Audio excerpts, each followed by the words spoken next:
आज 25 अगस्त हम सब की अति प्यारी, परम श्रद्धेय, परम आदरणीय, पूजनीय, प्रातः वंदनीय ऐसी प्रकाशमणि दादी जी का स्मृति दिन है।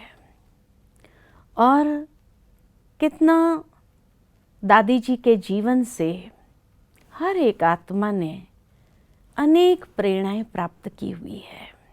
दादी जी के संग संग हमें भी 17-18 साल साथ रहने का अनुभव प्राप्त हुआ। 92 से जब से मैं हेडक्वार्टर्स में आई तब से लेकर के दादी जी के संग में बहुत कुछ सीखने को मिला।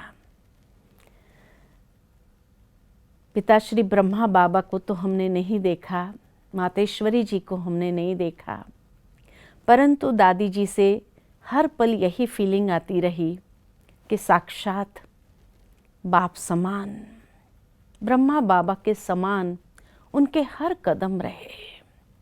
जिस तरह ब्रह्मा बाबा कभी भी बच्चों की कोई भी कमज़ोरी को अपने न मन न चित्त पर रखते थे, ऐसे ही हमारी प्यारी दादी जी भी कभी किसी की भी कमज़ोरी को न मन न चित्त पर रखते थे।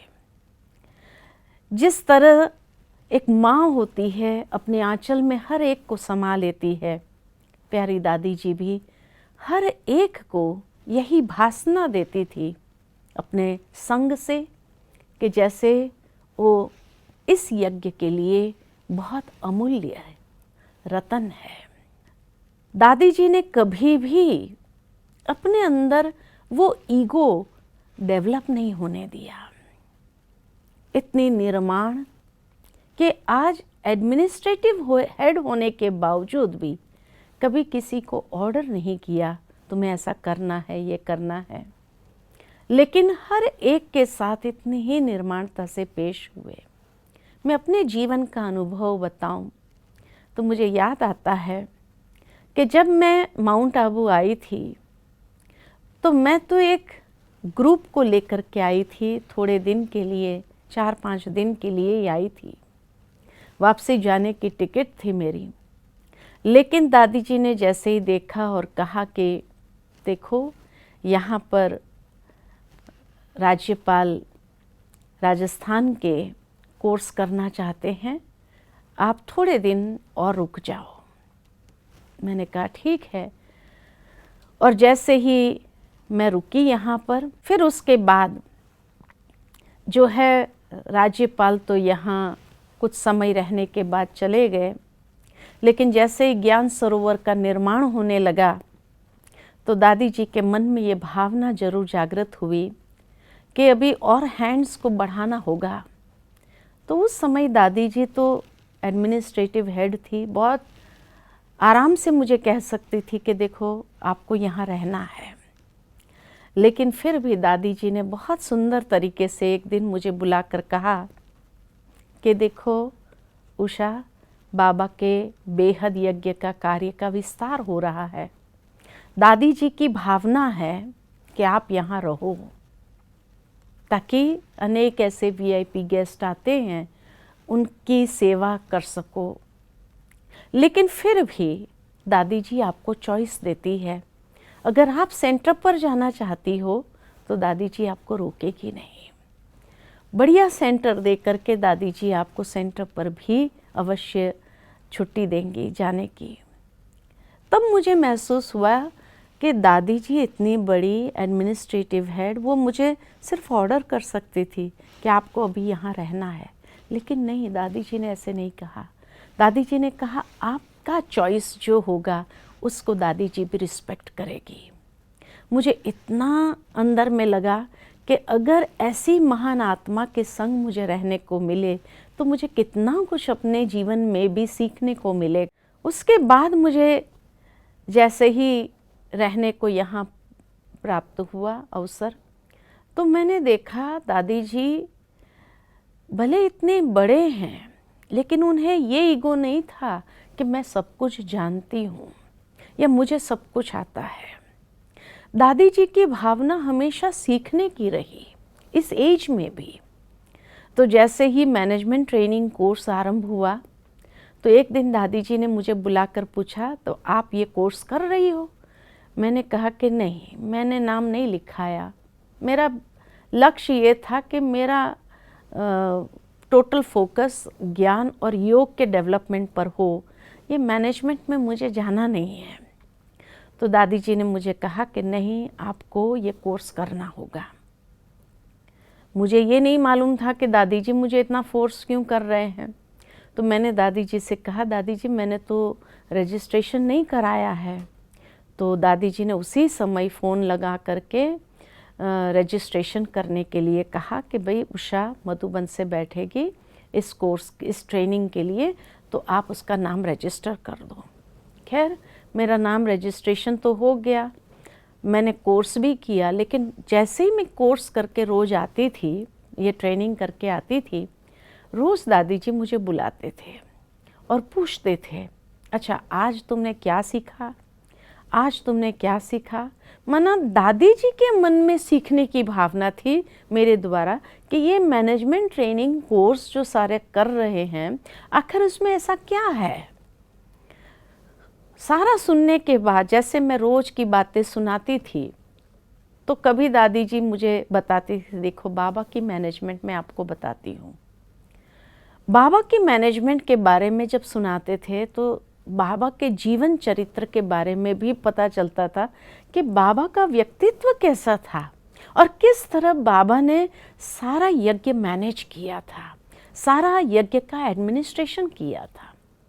उसके बाद दादी जी को जो बातें अच्छी लगती थी तो मुझे कहा कि ये बातें बहुत अच्छी है, नोट कराती थी, ये बातें बहुत अच्छी है, और जो बहनें अकाउंट्स में आती है तुम उनको भी सुनाओ। तो दादी जी को ये नहीं होता था कि बस अभी इसने सीख लिया ठीक है, नहीं, औरों को भी सुनाओ, औरों को भी सिखाओ।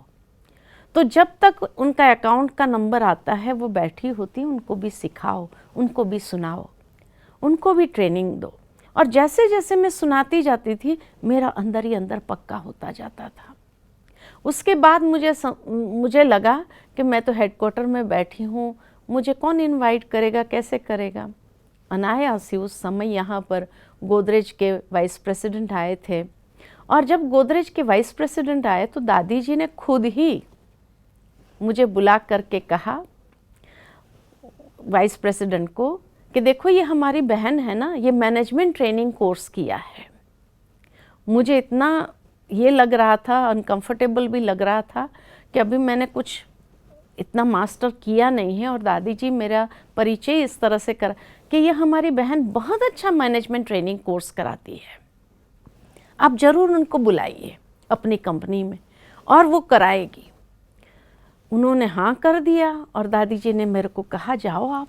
और सचमुच मैं इतनी प्रिपेयर्ड न होने के कारण मैंने दिन रात मेहनत करके जितने दिन थे उसमें मैंने अपने आप को उन सेशंस के लिए तैयार किया और फिर वहाँ जाकर कराया। लास्ट डे दादी जी खुद भी वहाँ पहुँचे बॉम्बे में, और पहुँच करके सभी को इतनी अच्छी प्रेरणादायी बातें सुनाई, सारे स्टाफ को, जितने भी लोग थे उन सबको इकट्ठा करके इतनी अच्छी बातें सुनाई।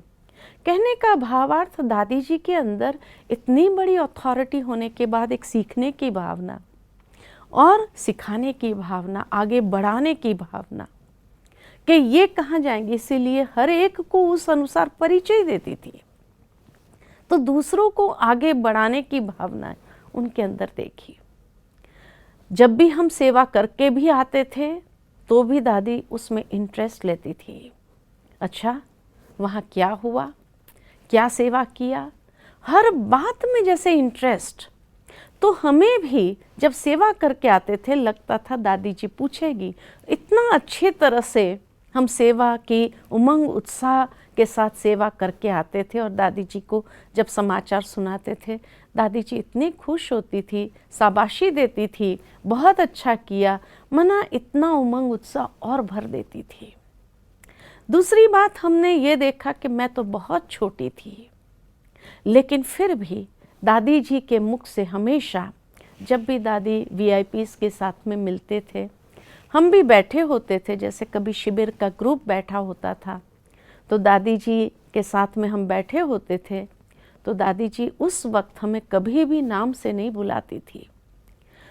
मेहमानों के सामने दादी जी हमेशा यही कहती थी, उषा बहन, शीलू बहन, ये हमारी बहनें हैं। माना इतना रिस्पेक्ट, नहीं तो आज कोई भी एडमिनिस्ट्रेटिव हेड इस तरह से रिस्पेक्ट दे करके अपने छोटे भाई बहनों का जैसे मान सम्मान बढ़ाना। कभी भी एक बार मैंने दादी जी से कहा कि दादी मैं तो बहुत छोटी हूँ, आप उषा बहन क्यों कहते हो? कहा नहीं, जो हम कहेंगे ना तो फिर उन लोगों का भी भाव बनेगा आपके अंदर, तो वो भी आपको उस दृष्टि से देखेगा। तो कहने का भावार्थ कि दादी जी सिखाती भी थी कि कैसे हमें अपने बड़ों के प्रति भी भाव बिठाना है, हमारे साथी के प्रति भी भाव बिठाना होता है, हमारे से छोटों के प्रति भी भाव बिठाना होता है। कहने का भावार्थ के ऐसा सुंदर एडमिनिस्ट्रेशन, और इसीलिए दादी एक एक की बात इतना ध्यान से सुनती थी। कभी कोई बात लेकर के भी जाते थे, कोई प्रॉब्लम लेकर के भी जाते थे, तो ये नहीं कि दादी एक सुनी सुनाई बातों पर कभी डिसीजन ले लेती थी, लेकिन मेरी बात भी पूरी सुनेंगी। अच्छा ठीक है, जहाँ जहाँ मेरी कमज़ोरी महसूस हुई दादी को, तो दादी ध्यान भी खिंचवाती थी, ऐसे नहीं ऐसे। उसके बाद में निकल जाने के बाद ये नहीं कि वो बात को वहीं छोड़ दिया, जिस व्यक्ति के प्रति अगर मैंने की है वो बात, उस व्यक्ति को भी बुलाते थे और पूछते थे, ताकि दोनों तरफ की बात समझती थी। और समझने के बाद वो व्यक्ति भी जो बातें कहता था, तो उनके अंदर भी अगर कोई गलत फहमी होती थी तो उनको भी वो क्लियर कर देते थे कि देखो मैंने उससे बात किया, वो आई थी मेरे पास में, लेकिन उसके मन में ऐसा भाव नहीं, ऐसा भाव था। तो कभी भी हम लोगों के अंदर एक मन मुटाव को क्रिएट करने वाली बात नहीं थी, लेकिन उस मन मुटाव को और ही क्लियर करने की भावना दादी, ताकि एक पारिवारिक फीलिंग हमारी बनी रहे, एक परिवार के अंदर सबको जोड़ करके रखना, ये दादी जी की भावना थी कि बाबा का परिवार, ये बेहद का परिवार, नेचुरल है कि हर एक के स्वभाव संस्कार अपने अपने होते हैं, लेकिन फिर भी उनको जोड़ने का काम ये दादी जी का था। तो ये चीज़ें जो हमने अपने जीवन के अंदर सीखी दादी जी के जीवन से, कि सचमुच पारिवारिक फीलिंग किसको कहा जाता है, पारिवारिक भावना किसको कहा जाता है, और हर एक के साथ किस तरह से प्यार से हम रह सकते हैं, ये भावनाएं हम सब ने दादी जी के जीवन से सीखी। साथ ही साथ दादी जी का मुरली के प्रति इतना प्यार था, इतना रिस्पेक्ट था बाबा की मुरली के प्रति, कि एक मुरली को दिन में 6 बार पढ़ती थी। रात्रि को पढ़ती थी, फिर उसके बाद दूसरे दिन अमृत वेले के बाद पढ़ना, फिर मुरली क्लास में पढ़ना, उसके बाद शाम के समय फिर जब चाय पीने बैठती थी तब देखती थी। कहने का भावार्थ दिन में 4 से 5 बार दादी एक मुरली को जैसे अंदर घोट घोट करके वो नशा चढ़ाना, वो दादी जी के जीवन से हमने देखा।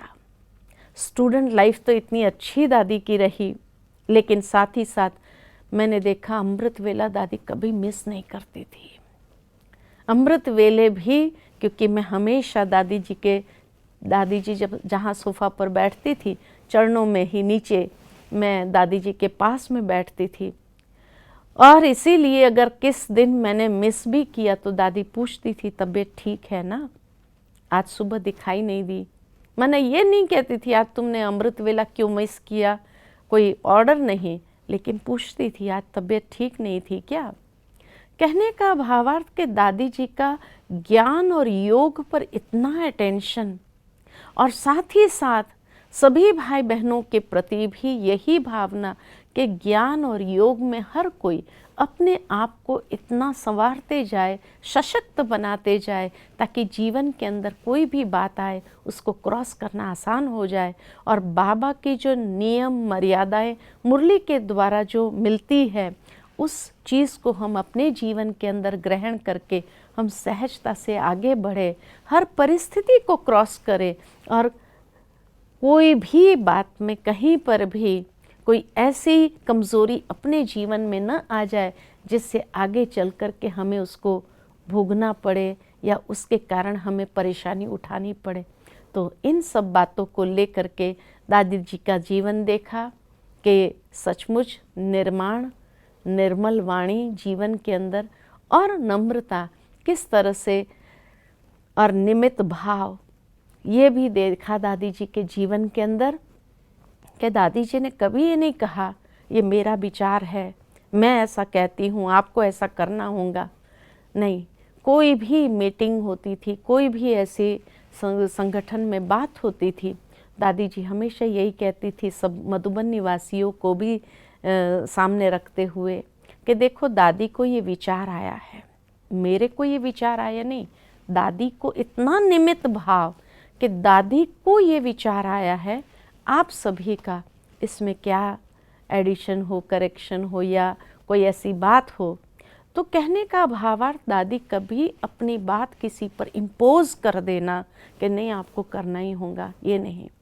दादी जी का ये विचार है, बाकी आप बताओ आप क्या कहेंगे। तो मना सामने वाले से भी सजेशंस को वेलकम करना और सहजता से उसमें अमेंडमेंट भी कर देना, फ्लेक्सिबल भी हो जाना और निर्माणता से उस सुझाव को इम्प्लीमेंट करके साथ में जोड़ करके उस चीज़ को और अच्छे से करना। तो हर एक को ये फीलिंग आती थी कि नहीं हमारा यज्ञ है, हमें अच्छा से अच्छा करना है। तो यज्ञ के अंदर कभी भी कोई बात ऐसी नहीं होती थी कि जिसके कारण कोई ये फील करे कि मैं इस यज्ञ का हिस्सा नहीं हूँ। नहीं, उनके विचारों को भी जोड़ना, उनके विचारों को भी लेकर के चलना, ये दादी जी की भावना होती थी। तो इसीलिए आज्ञाकारी, ईमानदार, वफादार, फरमानबरदार दादी जी के जीवन से देखने को मिलता है। इतनी महान हस्ती होने के बावजूद अनेकों के लिए आज मैं यही कहूँगी कि सबका दिल जीता हो, एक छोटे बच्चे से लेकर के बड़े बुज़ुर्ग तक हर व्यक्ति का दिल जीता है। बच्चे के साथ बच्चे बन जाना और बड़े बुज़ुर्ग के साथ उस लेवल की बातें करना, कोई साइंटिस्ट आता था तो उस लेवल की बातें करना उनके साथ में, हर प्रकार के कला दादी के जीवन के द्वारा हमें देखने को मिलती थी। तो ये था दादी जी का व्यक्तित्व। ओम शांति।